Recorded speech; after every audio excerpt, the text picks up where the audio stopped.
दोस्तों बात करें तो गूगल का जो यूज है ना वो आप सभी लोग रोजाना करते हो और अलग अलग चीजों को सर्च करने को करते हो। लेकिन कभी आप लोगों ने सोचा है कि गूगल पे आप कुछ भी टाइप करते हो 1 सेकंड से कम टाइम में वो आपको रिजल्ट कैसे दे देता है? ये कितनी माइंड बॉगलिंग बात है। और तो और ये तो और माइंड बॉगलिंग वाली बात हो जाती है कि हर 7 में से एक गूगल सर्च होती है ना, वो गूगल के इतिहास में कभी सर्च नहीं हुई, लेकिन उसका रिजल्ट भी ना गूगल 1 सेकंड से कम समय में ला देता है। इसके पीछे का रीजन क्या, आखिर गूगल के पीछे का जादू क्या? चलिए आज इस वीडियो में इसी के बारे में बात करते हैं, समझते हैं कुछ चीजों को। और वीडियो अगर आप लोग को पसंद आए तो लाइक कर लो, चैनल को सब्सक्राइब कर लो अगर ऐसे ही इंफॉर्मेटिव चीजें देखनी है तो। लेकिन सबसे पहले बात करें गूगल की, तो गूगल है ना अभी फिलहाल के समय में ऐसा काम नहीं कर रही, ये काम कर रही 1998 से, जब आपके लैरी और सर्जी ने गूगल को स्टैब्लिश किया था स्टैनफोर्ड यूनिवर्सिटी के अंदर। लेकिन खास बात ये थी कि उस समय उन्होंने सोचा था कि यार मार्केट में ऐसी कोई भी चीज मौजूद नहीं है जहां पे आप इंटरनेट पे सारी चीजें देख सकते हो। तो उनका मतलब मेन मकसद ये था कि एक फोन डायरेक्टरी जैसी चीज बनानी है, लेकिन इंटरनेट के लिए, जिसमें किसी को भी कोई भी अगर इंफॉर्मेशन चाहिए ना तो वो आपको देखने को मिल जाए। लेकिन उस समय प्रॉब्लम ये थी, काफी सारी दूसरी वेबसाइट ask.com या अल्टा विस्टा, काफी सारे छोटे मोटे सर्च इंजन ऑलरेडी मौजूद थे। लेकिन प्रॉब्लम ये थी कि वो है ना जो चीज हम देखना चाहते थे वो चीज हमें कभी नहीं मिल पाती थी। इसलिए सबसे पहले तो उन्होंने एक स्पाइडर और वेब क्रॉलर नाम का सॉफ्टवेयर बनाया। उस सॉफ्टवेयर का काम ये था कि इंटरनेट पे जाना, हर वेबसाइट पे जाना, हर वेबसाइट को स्कैन करना, अच्छे तरीके से उनकी इंफॉर्मेशन कलेक्ट करना और एक तरह से जो रजिस्टर होता है, उसकी जो डेटाबेस होती है, वहां पे उसकी एंट्री करना कि ये एक वेबसाइट है, आपको इस पे ये इंफॉर्मेशन मिलेगी और इस पे आपको ये कीवर्ड्स हैं। तो इस तरीके का यूज करके उन्होंने पूरे इंटरनेट को इंडेक्स किया, सबका डेटा एक जगह कलेक्ट किया, जिससे हुआ कि जितनी भी इंफॉर्मेशन वो दुनिया भर से लेना चाहते थे सारी की सारी एक जगह आ गई। लेकिन ये चीज तो काफी अच्छी थी, लेकिन प्रॉब्लम ये थी कि दुनिया में तो करोड़ों वेबसाइट है, इतनी करोड़ों वेबसाइट में से आप कौन सी वेबसाइट को ढूंढ रहे हो ये कैसे पता चलेगा? जी हाँ, इसके लिए उन्होंने बनाई अपनी स्पेशल रैंकिंग एल्गोरिथम। और यही जो रैंकिंग एल्गोरिथम है ना, इसमें इतने मॉडिफिकेशंस हुए और इतने ज्यादा पेटेंट हुए कि दुनिया की मोस्ट वैल्यूएबल एल्गोरिथम है। गूगल ने इसके कुछ बिट्स एंड पीसेस रिलीज करे, उसके बारे में मैं आपको बताता हूं। सबसे पहली चीज तो ये जो गूगल की एल्गोरिथम है ना, वो रैंकिंग के बेसिस पे काम करती है, यानी कि वो रैंक करती है, ये दिखाती है कि टॉप पे कौन सा रिजल्ट आएगा, फर्स्ट पेज पे कौन सा आएगा, सेकंड पेज पे कौन सा आएगा। और ये सारे काम है ना हर यूजर के लिए अलग तरीके से करती है और 1 सेकंड के अंदर आपको है ना आंसर निकाल के दे देती है। इवन अगर आप लोगों को लगता है कि गूगल सर्च अनबायस्ड है, जी नहीं, वो अनबायस्ड नहीं है, वो फुल्ली बायस्ड है। बायस्ड होने का मतलब ये है कि जो गूगल है ना वो आपकी लोकेशन ट्रैक करता है, वो आपकी क्या सर्च पैटर्न से उन्हें ट्रैक करता है और आपकी इंफॉर्मेशन ट्रैक करता है। और इसका यूज करके अगर आपको इंफॉर्मेशन सर्च कर रहे हो इंटरनेट पे तो उस रिलेटेड आपको आंसर देगा। यानी कि अगर आप रेसिपीज वगैरह के बारे में सर्च करो तो फूड सर्च करने पे आपको रेस्टोरेंट की बजाय रेसिपीज और कुकिंग वीडियोस देगा।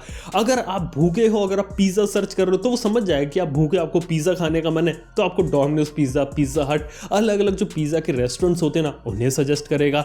इसके साथ ही अलग अलग टाइप से काम करेगा, यहां तक कि आप जो चीजें बिलीव करते हो उस चीज को भी वो स्ट्रॉन्ग करता है। एक काफी अच्छा एग्जांपल है, गूगल पे कभी डाल के देखना फ्लैट अर्थ थ्योरी। अगर आप लोगों को मालूम है अर्थ राउंड है तो वहां पे लिखा आ जाएगा flat earth theory is a myth, is debunk, और तो और flat earth theory is a hoax. लेकिन अगर आप इस चीज में बिलीव करते हो तो हो सकता है ये बात गूगल को पता हो, वो बोलेगा flat earth theory is real explained. इस टाइप की चीजें भी आपको देखने को मिल सकती है। और जी हाँ, ये काफी ज्यादा प्रैक्टिकल चीजें हैं। इवन अगर आप मोबाइल फोन खरीदने का सोच रहे हो तो अगर आप मोबाइल लिखोगे तो आपको देखने को मिलेंगे अलग अलग वेबसाइट्स के ऐड या फिर उनकी स्पेसिफिकेशन वाली जो वेबसाइट्स होती हैं वो। लेकिन अगर आप सॉफ्टवेयर डेवलपमेंट में इंटरेस्टेड और मोबाइल सर्च करोगे तो आपको ट्यूटोरियल या फिर एंड्रॉइड डेवलपमेंट किट या फिर एप्पल की जो डेवलपमेंट वाली जो प्रोसेस होती है वो चीजें देखने को मिले। यानी कि हर यूजर के हिसाब से आपको पर्सनलाइज और कस्टमाइज रिजल्ट्स देखने को मिलते हैं। और ये कस्टमाइज रिजल्ट्स बहुत अलग अलग फैक्टर्स पे होते हैं। सबसे पहले तो आप क्या सर्च कर रहे हो, आपकी एग्जैक्ट लोकेशन क्या है, ताकि आपको लोकलाइज सर्चेस देखी जा सके। यानी गूगल को मालूम होता है आप कौन से शहर से सर्च कर रहे हो और हो सकता है कि वहां के लोकल रिजल्ट्स वहां पे इंक्लूड करे, क्योंकि हो सकता है कि वहां पे आप कोई लोकल दुकान ढूंढ रहे हो। जैसे कि आपने सर्च किया टीवी को, तो हो सकता है कि आपको लोकल दुकानों के कुछ एड्रेस भी दे दे जहां पे आप शोरूम में जाके टीवीज वगैरह को देख सकते हो। जी हाँ, ये चीज भी पॉसिबल हो सकती है।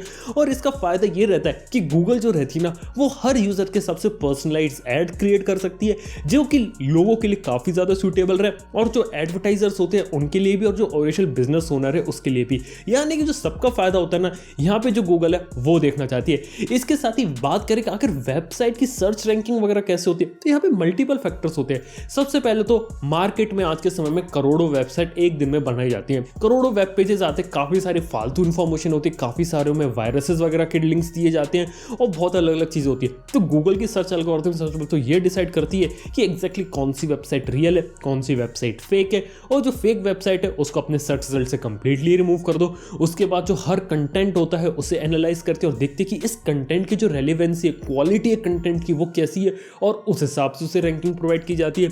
इसके साथ ही अगर वो देखेगी कि एक मार्केट में एक आर्टिकल आया और बाकी काफ़ी सारी वेबसाइट्स है वो उस आर्टिकल का रेफरेंस ले और उस आर्टिकल पे बैकलिंक दे रही है, यानी कि एक वेबसाइट ने चीज छापी और उस वेबसाइट ने उस ओरिजिनल आर्टिकल का लिंक दिया, तो समझेगी कि जो ओरिजिनल आर्टिकल है उसमें ज्यादा अच्छी वैल्यू, उसमें ज्यादा अच्छी इंफॉर्मेशन है, इसलिए उसको जो है ना सर्च रिजल्ट में ऊपर लेके आ जाए। जी हाँ, इस चीज को भी कहा जाता है बैकलिंक। इस चीज से भी जो क्वालिटी होती है आर्टिकल की वो पता लगाई जाती है। और तो दूसरी चीजें भी रहती हैं कि एग्जैक्टली लोग उस वेब पेज पे कितना है, वेबसाइट कितना रिस्पॉन्सिव है, वेबसाइट जल्दी फास्ट लोड हो रही है कि नहीं, इन सब चीजों से जो रैंकिंग होती है ना वो एनालाइज की जाती है। ये सारी चीजें होती है ना, ये एसईओ में क्या कराई जाती है, जिससे सर्च इंजन के हिसाब से जो वेबसाइट है ना उसकी जो रैंक होती है वो ऊपर लाई जाए। तो देखा जाए तो at the end of the day Google क्या करती है कि हर वेबसाइट को अलग अलग तरीके से रैंक करती है, और जितना भी फालतू कचरा होता है ना उसे धीरे धीरे वो बाहर कर देती है। और एक और इंपॉर्टेंट बात ये कि हमेशा आप गूगल में देखो, कुछ लेटेस्ट चेंजेस के बाद ये पता चला है कि जो फ्रेश आर्टिकल्स होते हैं, जो कि बिल्कुल नए नए ताज़ा छपे हैं, जिसमें एक्स्ट्रा इन्फॉर्मेशन है, तो उनको वो ज़्यादा आगे करने की पुश करती है। और सबसे बड़ी बात है कि यही सब करने में उसे इतनी ज़्यादा कंप्यूटेशनल पावर लगती है कि 1 सेकंड से कम समय में वो कर सकती है। गूगल के जो सर्वर से करने में बहुत ही ज़्यादा आसान है।